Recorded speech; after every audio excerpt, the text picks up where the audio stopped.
Hi, I'm Sanyin Siang. I'm here with Jay Bilas. And Jay, you are able to adapt with agility to whatever situations, crisis life throws at you in career and just in everyday life. What advice would you give us for how you do that?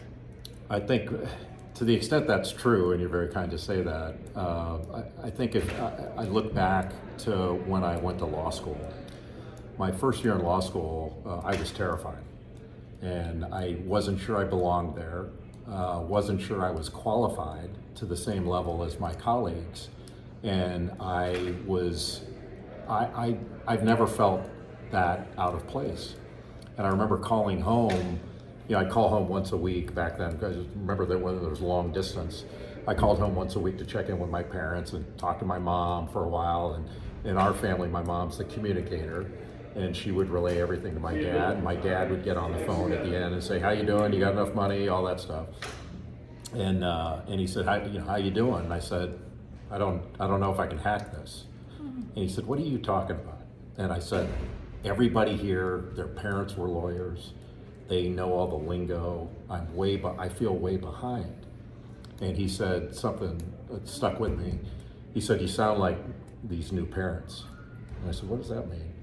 And he said, "They're all saying, well, little Johnny could talk when he was 6 months old, or this one could walk." And he was like, "Who cares? They can all talk and walk when they're 3 or 4. It doesn't matter." And he said, "You don't get a prize for knowing it now. You get a diploma for knowing it at the end. And just keep plugging." And that's kind of what I do.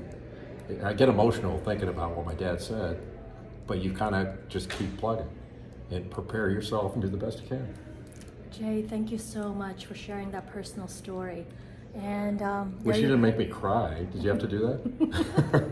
well, it's beautiful, and it speaks to two things. One, the power of relationships in our life. I mean, we don't succeed by ourselves. It's the people we have in our lives, whether it's our parents and our friends, our spouses and family.